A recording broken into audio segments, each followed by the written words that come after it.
Oi, Cleo, oi, deixa eu aí, tirar o óculos. tá mais loira, mulher?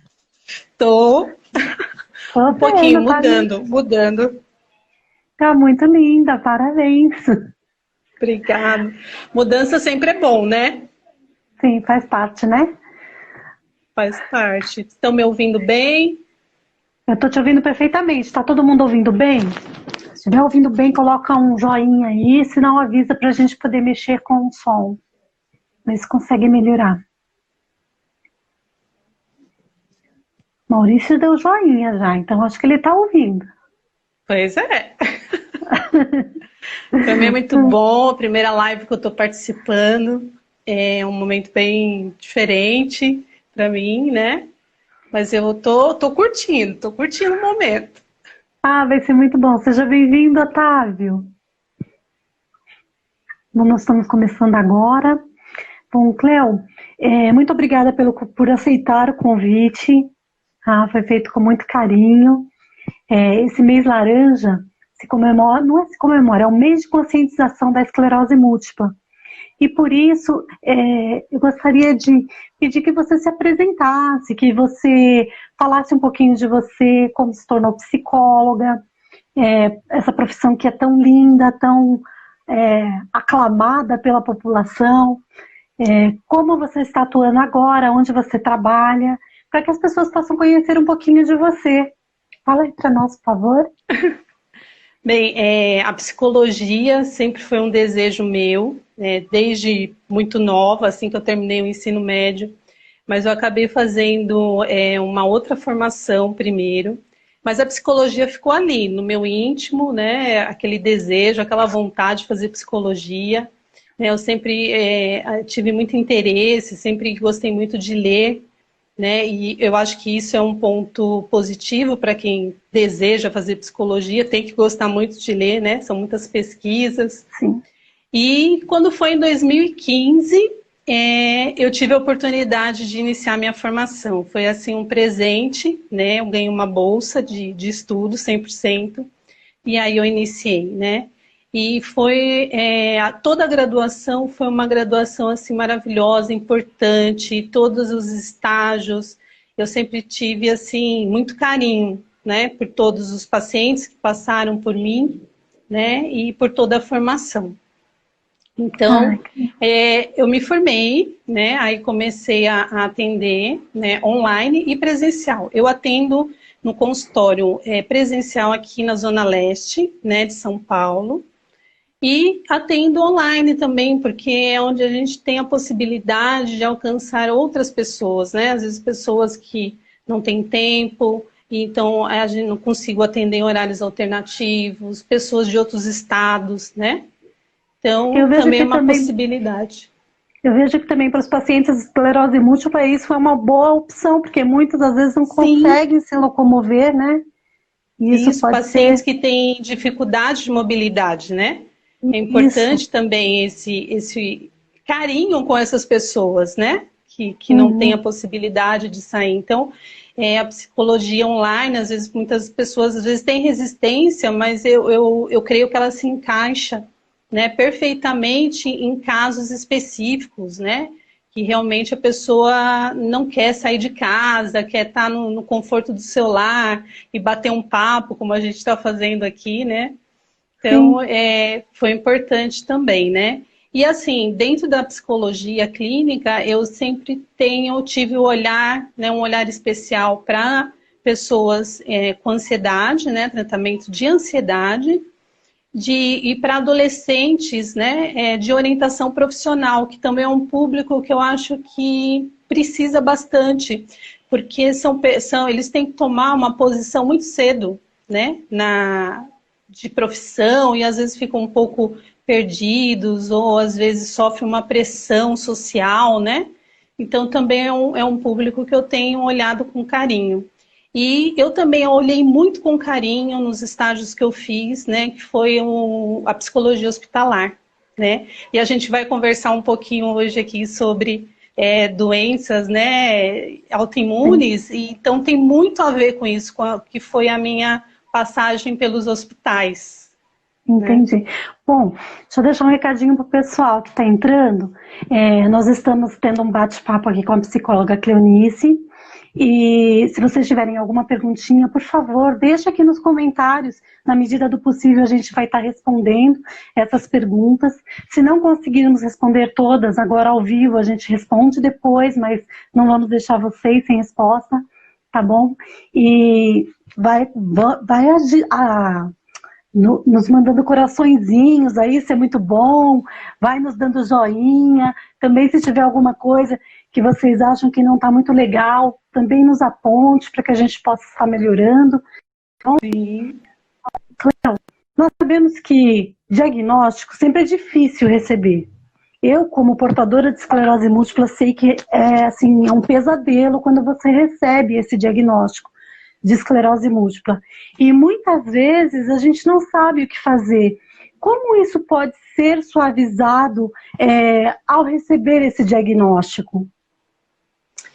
Então, a função do psicólogo no diagnóstico, quando a gente entrega um diagnóstico, né, na verdade o médico que entrega, né, depois é proporcionar um atendimento emocional, um suporte emocional para esse paciente. Por quê? Ele vai passar por transformações, né? Ele vai mudar a sua vida, a vida da sua família. E então a gente começa atendendo esse paciente, proporcionando autoconhecimento, né? Através de terapias ou de alguma atividade. E a gente proporcionando esse autoconhecimento, ele sabe lidar com as suas limitações, né? Com a sua nova possibilidade de vida, ou às vezes até descobrir outras habilidades que ele não sabia ter, né? Então, basicamente, é isso que um psicólogo faz, né? Esse tratamento. Sim, ele é muito importante na vida do paciente, mas também na vida da família, né? Ele precisa estar, na verdade, é um diagnóstico que ele vai acabar afetando toda a família, certo? Muito, muito. A família, ela faz parte desse suporte para esse paciente, né? Tá. Não só da esclerose múltipla, como qualquer um outro que vai mudar, né, a vida desse paciente. E também é dado esse suporte também emocional para a família, né? Permitindo que as pessoas da família, que estão próximos, auxiliando, ajudando ali o paciente, ele consiga expor as suas frustrações, os seus medos, né? Os seus anseios, né? Uma coisa importante que eu não falei no diagnóstico é o paciente ele compreender a sua doença, né? Entender que ele não é a doença, ele está num estado, né, de doença. Então é importante ele saber o que ele vai passar, qual o tratamento que ele vai ter, quais as possibilidades que ele tem de remissão ou não, quais os momentos de fragilidade ele vai passar, que tipo de medicação ele vai tomar e o que vai acontecer com ele quando ele toma essa medicação. Então, tudo isso faz parte do pacote. E a família tem que saber disso também, né? Ela tem que estar a par, para não ser pega de surpresa, né? Nem o paciente, nem a família. Eu percebo que, assim, muitos pacientes, quando recebem o diagnóstico de esclerose múltipla, a primeira coisa que vem na cabeça é a culpa, é o medo, aonde eu errei, o que eu fiz de errado. E, na verdade, é uma coisa que a pessoa tem que começar a se conscientizar de que ela não tem culpa de estar daquele jeito. Sim, correto? Exatamente. Exatamente. É importantíssimo, porque a culpa, ela paralisa. Assim como o medo, a culpa, ela paralisa, né? Ela não permite que você enxergue um horizonte, que você veja outras possibilidades, né? E aí cai naquele ciclo, né? Quanto mais culpado eu fico, mais triste, mais depressivo, mais irritado, e eu não consigo sair, né, daqueles sintomas e não conseguir visualizar novas possibilidades para a vida dele, né? E se ele começa desde, né, com o psicólogo, ele consegue ir trilhando esses caminhos, porque esses caminhos vêm, mas assim, eles conseguem caminhar por eles, né? Sim, exatamente. A gente consegue auxiliar, né? A partir do momento que você dá a oportunidade do paciente dele falar, né? Dele expor os medos, a raiva, porque muitas vezes o paciente ele fica tão dentro de si mesmo que ele não consegue expressar, e ele passa por isso, né? Ele tem sentimentos de raiva, ele tem sentimentos de frustrações, de medo, né? O medo é iminente de morte, porque até então nós, né, seres humanos, a gente não pensa na morte como efetiva, né? Como vai acontecer, nós nascemos e nós vamos ter um fim, né? Tem a nossa finitude. Então, o paciente, quando ele entra em contato com o diagnóstico, acontece isso, né? Ele tem essa ideia de morte, vou morrer, né? E muitas vezes é um processo que ele tem que passar mesmo, né? Que eu falo que são as fases do luto, né? O luto não é só o luto quando a gente perde uma pessoa, né? Existe o luto também, né? Quando você é diagnosticado com uma doença, né? Então tem aquelas fases da negação, né? A fase da raiva, da frustração, da depressão, né? Até você chegar à aceitação, né? E não são fases que são, vamos falar assim, elas não são contínuas, uma atrás da outra. Às vezes você está numa fase, passa para outra, mas é por isso que é importante o acompanhamento psicológico, né? Até para você estar ali com o paciente e falar, ó, isso que você está passando, né? Essa raiva, essa frustração, essa negação é normal, né? Mas nós estamos aqui, nós vamos caminhar juntos, né? É sempre o caminhar junto. Eu tive um momento, logo no início do diagnóstico, no qual eu estava tomando uma medicação e eu estava sentindo assim, muita tristeza e eu não conseguia entender por que eu estava sentindo essa tristeza. Tudo doía, eu tenho uma família maravilhosa, eu tenho uma religião, então eu não conseguia entender se eu conhecia aquela doença, por que eu estava me sentindo daquele jeito?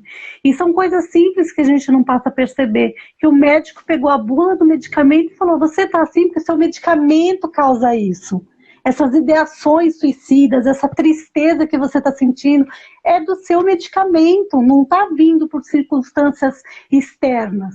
E sim por causa do medicamento que eu estava tomando. Agora, eu precisei de um profissional para me dizer isso. Né? Eu vejo que ele foi muito importante na minha vida.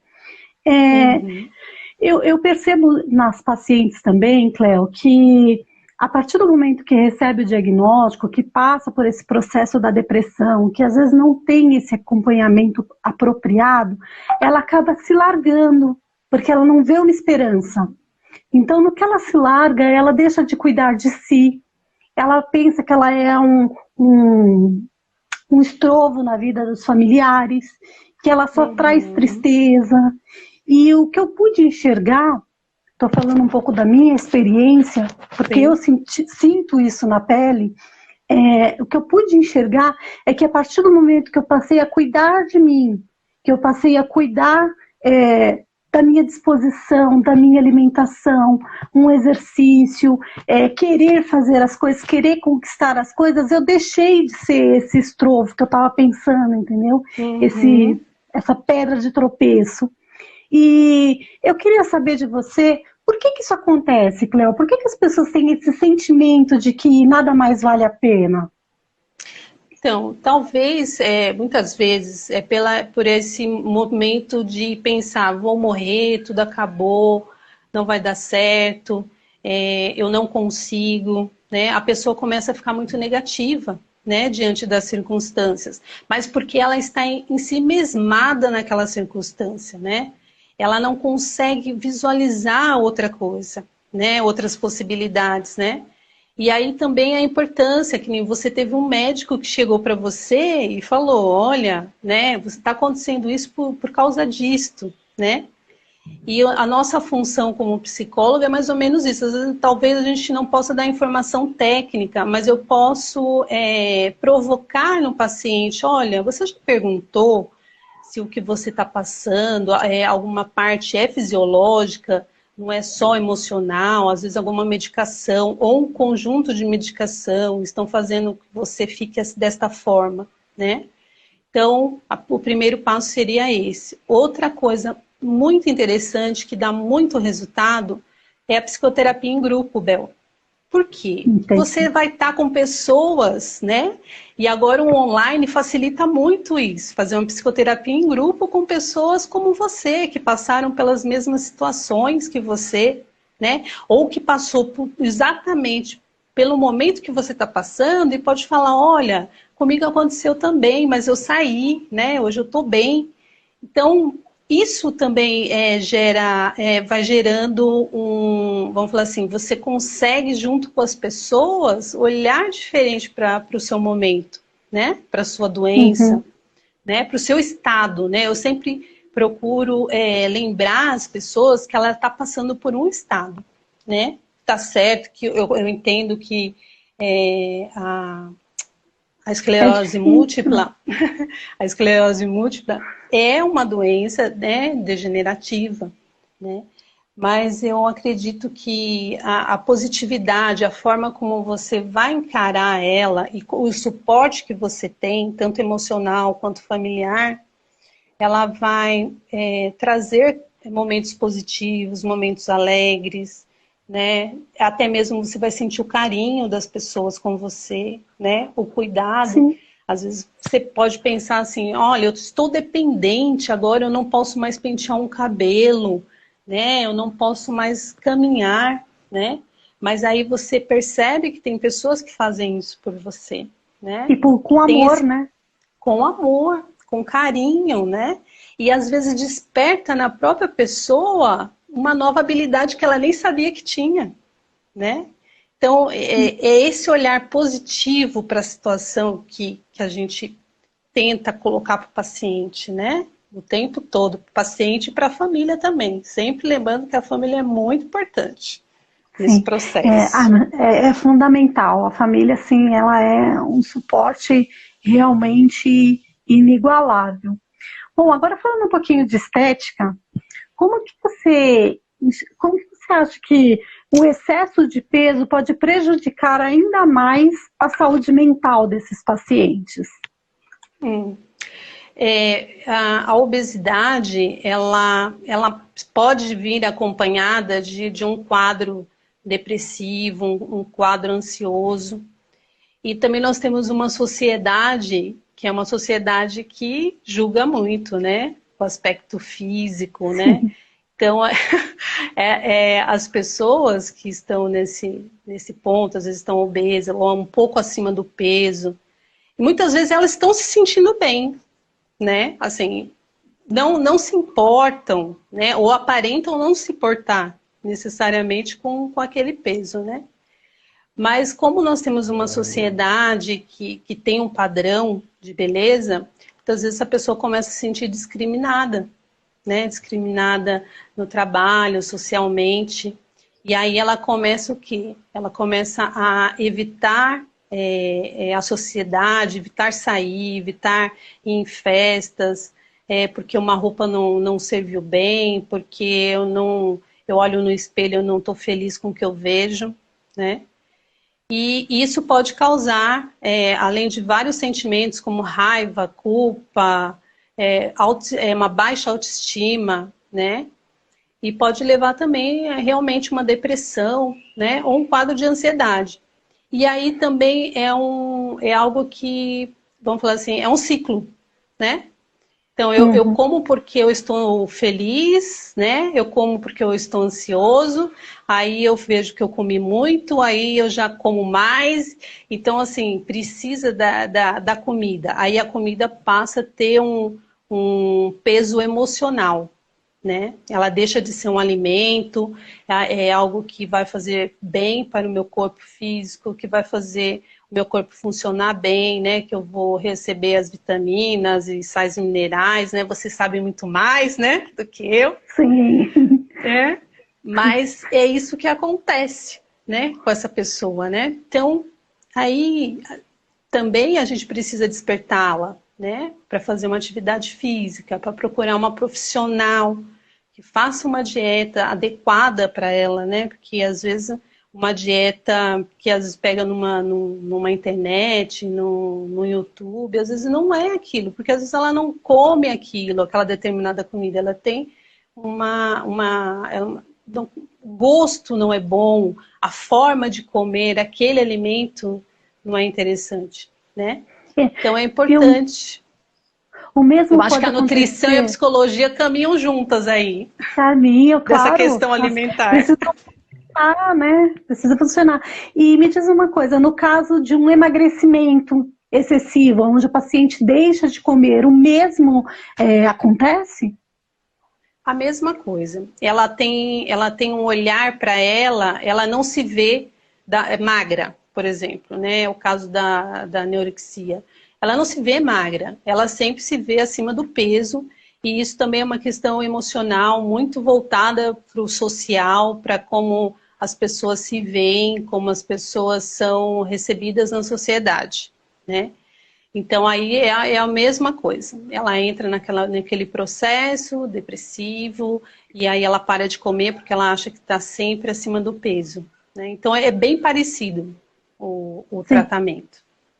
Sim, eu fiz uma iniciação científica com aproximadamente 100 pacientes com esclerose múltipla, e assim, percebeu-se que a alimentação desses pacientes, ela é completamente fora do padrão, ela não é nem chega perto do que é adequado para a população normal, né, para a população brasileira, e nem é uma alimentação que você fala assim, eles estão fazendo uma dieta do cão, uma dieta de um blogueiro. Não é isso. Elas simplesmente param de comer produtos nutricionais, com valores nutricionais, frutas, legumes e verduras, essas pessoas não comem.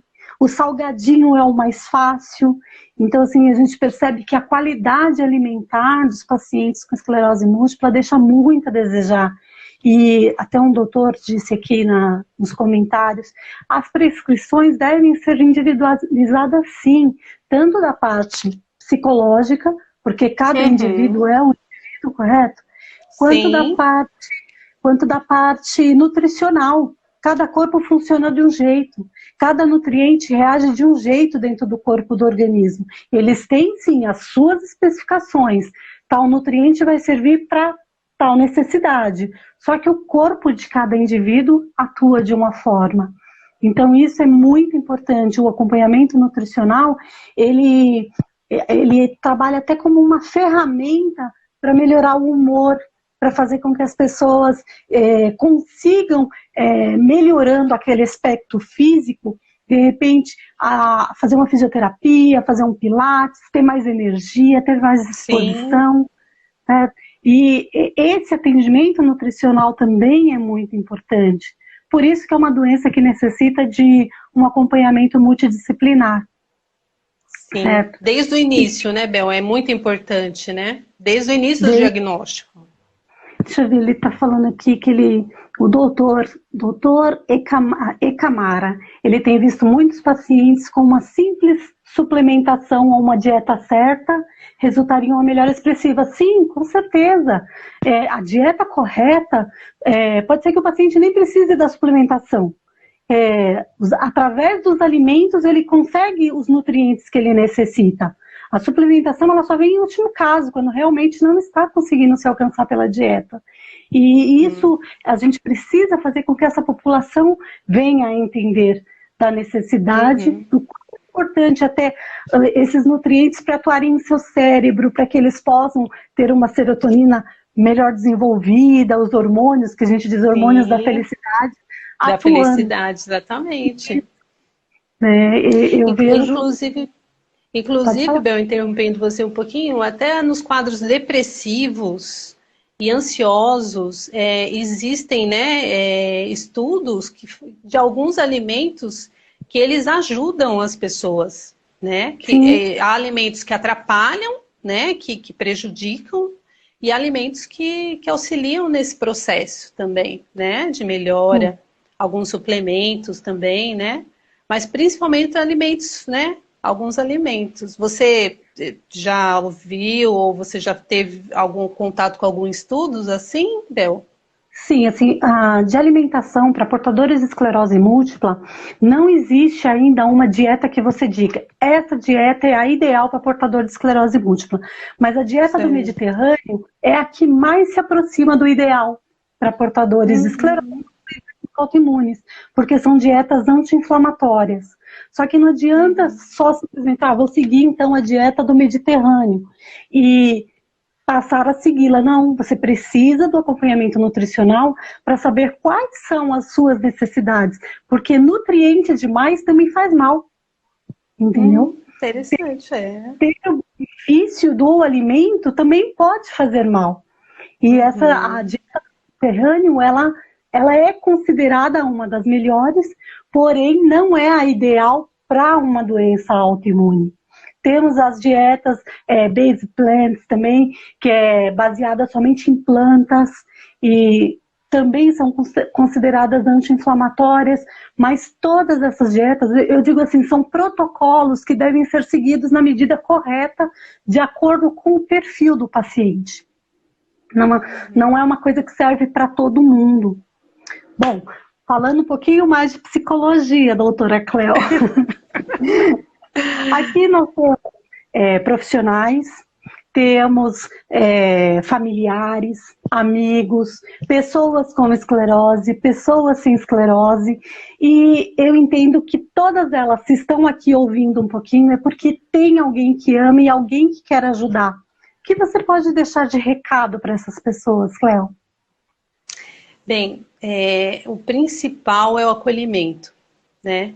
Você, para quem é familiar, é o acolhimento, né?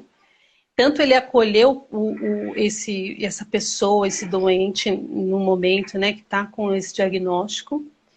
E para o paciente, para mim, é o autoconhecimento. Aliás, eu acho que o autoconhecimento, ele se destaca em várias situações na nossa vida, né? Em vários pontos, na depressão, quando você está ansioso. Por quê? A partir do momento que você se conhece, que você se percebe, né, que você está de frente com você, pode ser doloroso, porque pode ser que você descubra coisas que não são agradáveis, né? Mas também você tem ferramentas, a partir daí você tem ferramentas para lidar com você, para lidar com as situações. Você vai saber dizer não, você vai saber os seus limites, até onde você pode ir. Né? Você vai saber lidar com as suas frustrações de forma diferente. Não é que vai haver uma cura, não é nada mágico, né? Mas você conhecer com o que você está lidando, e nesse sentido é você se conhecer, eu acho que abre um leque muito grande, né? A gente vê isso muito também em pessoas que têm o diagnóstico de câncer, né? Também. Que as pessoas elas entram numa depressão, não vai dar certo, nossa, eu vou morrer agora. E depois, quando a pessoa começa a caminhada, começa a fazer uma terapia, né? A buscar um auxílio psicológico, ela entra no autoconhecimento. Então, ela vê os seus limites, até onde ela pode ir, o que ela pode suportar, né? E outra coisa muito importante é aprender a nomear os sentimentos, né? A maioria das pessoas não fomos educadas para isso, né? Então, assim, quando a gente sente raiva, nomear, eu estou sentindo raiva, né? Quando eu estou sentindo ciúmes, eu estou sentindo ciúmes. Às vezes são sentimentos negativos que aparecem, mas a gente tem que nomeá-los para aprender a lidar com ele, né? Porque geralmente os sentimentos ditos como bons, né? Alegria, né? Felicidade, né? Prazer, é mais fácil da gente lidar e nomear, né? Esses sentimentos. Então, são as duas coisas, aprender a nomear os seus sentimentos para que você possa se expressar e o autoconhecimento, né? São as duas coisas importantes de modo geral, né? Para a sua vida, né? Para que você tenha uma vida mais prazerosa, né? Uma vida mais tranquila, né? Eu acredito que sejam esses dois. É verdade. E assim, eu posso dizer, Cléo, que eu passei por vários estágios. Passei pelo estágio do luto, pelo estágio da dúvida, pelo estágio da incerteza, e com o passar desses estágios, por conviver e sofrer esses estágios, eu acredito que eu fui me fortalecendo. E foi dentro da nutrição que eu encontrei realmente um objetivo. Eu falo, poxa, é uma coisa que é um diagnóstico tão triste, é um diagnóstico que faz a gente sofrer tanto, porque você logo já recebe, não tem cura. Quando você recebe não tem cura, isso pesa nas nossas costas, que você não faz ideia. Então, melhor, você deve fazer, você é psicólogo, acompanha muita gente assim. Mas quando eu entrei no mundo da nutrição, foi para poder me conhecer melhor, para poder saber um pouquinho, já que eu não podia fazer outras atividades dentro da medicina, porque tudo envolve uma disposição. Eu não tinha força física para fazer algo na medicina, uma disponibilidade de locomoção perfeita para poder estar frequentando. E na nutrição eu consegui fazer tudo isso usando mais o meu intelecto. Entendeu? E eu falei assim, poxa, então não posso só ficar com isso para mim, eu tenho que ajudar outras pessoas também. E o apoio familiar foi muito grande. A em mim foi muito grande, e isso tem me feito um bem maravilhoso.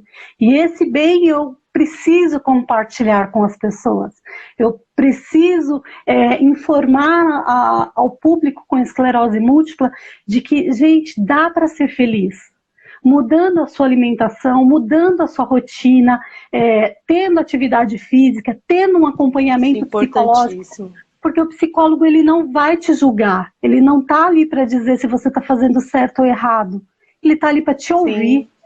Né? E muitas vezes falta isso para a gente. A gente não consegue verbalizar o que estamos sentindo. E eu tenho uma psicóloga, ela me acompanha, e ela chega para mim e fala assim, para tudo. Vamos pensar. Você também merece ser feliz. E aí ela me coloca nos trilhos, entendeu? A minha psicóloga, ela me guia. E eu acho isso muito importante. Então, eu quero te agradecer imensamente, porque eu sei que muitas pessoas que estão com esclerose estão aqui te ouvindo. E precisam te ouvir. Você precisa falar mais, Cléo. Você precisa aparecer mais. Pode deixar. Depois da estreia fica mais fácil. Fica mais fácil. Eu já estou na terceira. Olha, tá muito bom. Aí, ó. Não é? Mas, Bel, só ressaltando, quando eu falo de conhecer novas habilidades, olha só, você é um exemplo, né?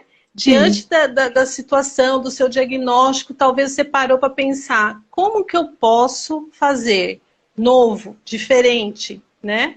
E aí você fez, né? Você foi procurar uma outra profissão, né? Fazer, caminhar de uma outra forma, dentro das suas possibilidades. Né? É sempre importante, independente do que a pessoa tem, né? Às vezes ela tem dificuldade de se locomover, mas ela pode achar uma atividade que ela possa fazer, né? De repente, algo mais lúdico, uma pintura, trabalhar com música, trabalhar com cartas, né?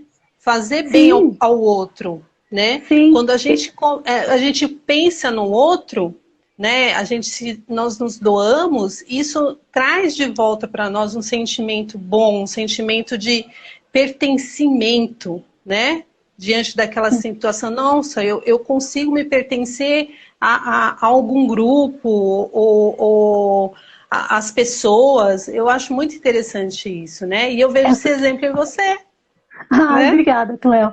Essa semana mesmo eu estive fazendo entrevista com várias pessoas com esclerose múltipla, e elas falavam para mim que o que doía nelas é ver o racismo, a desigualdade social, uma criança passando fome, um velhinho abandonado, mas elas têm a possibilidade de fazer um pouquinho por isso. Não ter o racismo dentro de casa, ou procurar trabalhar isso, escrever uma carta para aquele velhinho que está lá no asilo, já é algo que vai me trazer prazer. E que vai fazer com eu estou com esclerose, mas eu não estou esclerosada. Né? Ela está aqui. Entendeu? E eu acho isso muito importante. E o meu diferencial como nutricionista é pegar na mão do meu paciente, é andar com ele. Entendeu? É caminhar. Assim, Às vezes a pessoa fala, ai, mas eu quero perder não sei quantos quilos, eu quero chegar no IMC 22. IMC 22 pode ser aquele que não seja o ideal para você. Você está com 80, você chegou em 70, você está se sentindo muito bem, para que chegar nos 60, nos 50? Você tem que se sentir feliz, você tem que estar bem, o seu lado psicológico, o seu lado nutricional tem que estar fortalecido. E exatamente. Eu vejo assim, a psicologia, como você mesmo disse, eu não vejo ela caminhando sozinha, não tem como, né? Precisa muito desse suporte.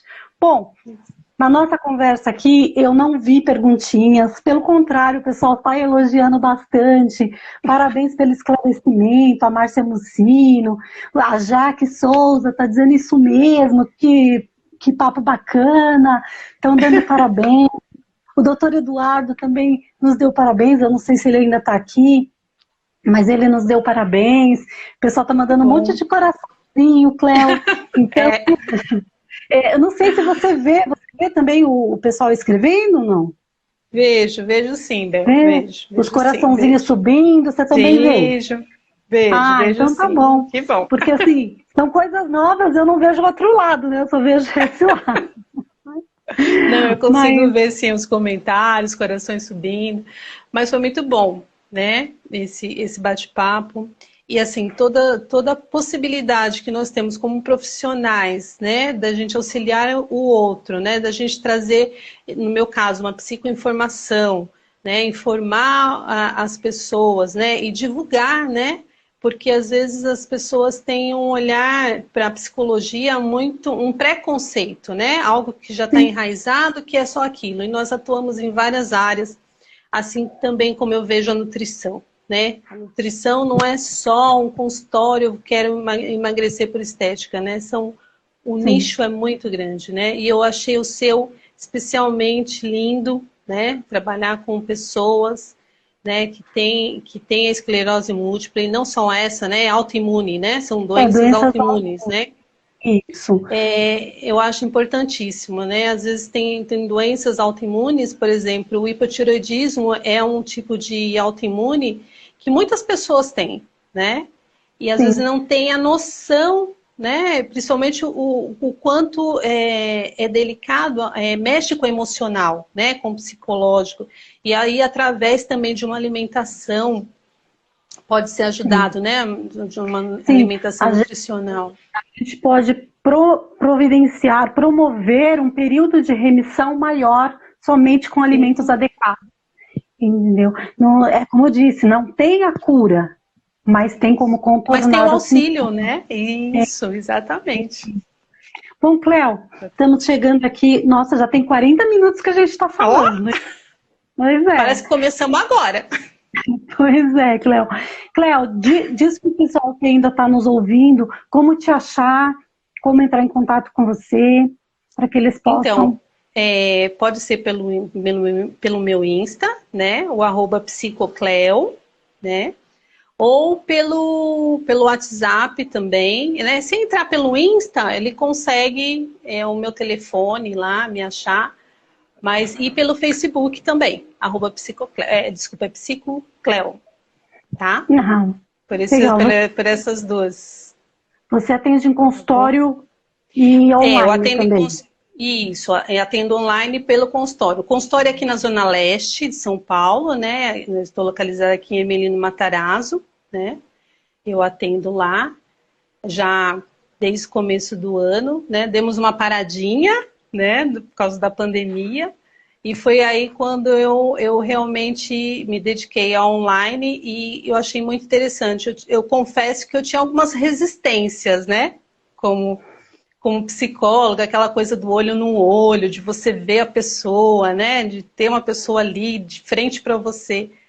Mas eu confesso que o alcance do online é tão grande, né? A gente tem tantas possibilidades, como você mesmo descreveu, uma pessoa que não tem condições de andar, né? De se locomover, né? Tem essa possibilidade, uma pessoa que está lá em outro estado tem essa possibilidade. Então, assim, é muito rico, né? É muito rico. Então, o online e o presencial. Ok, então, pessoal, precisando, chama a Cleo. Ela atende vocês com muito carinho, porque ela é essa simpatia o tempo todo, tá bom? Obrigada, Cleo, Bel. pouco o Instagram vai derrubar a gente, porque tem um Mas eu período... agradeço também a oportunidade, viu? Obrigada, viu? Foi Por esse muito momento bom. especial aí, né, desse começo. Ah, sim. Teremos muitas outras, hein? Vai se Se preparando. Deus quiser, sim. Beijo. Beijo, Tchau. Bel. Fica com Deus. Tchau, gente. Obrigada, né? As pessoas que estão aí, né? Mandando coraçõezinhos e mandando recadinhos, tá, gente? Obrigada, viu? Obrigada, pessoal. Se tiverem mais dúvidas, pode continuar enviando, a gente vai estar respondendo, tá bom? Muito obrigada por Sim. dispensar esse momento. Então, Nós eu chegamos... tô. Oi, pode falar.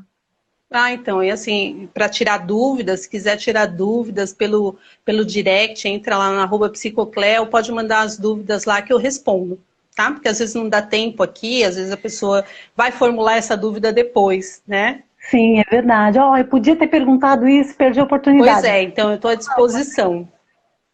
Tá bom, boa Tá bom? noite. Boa noite, Bel.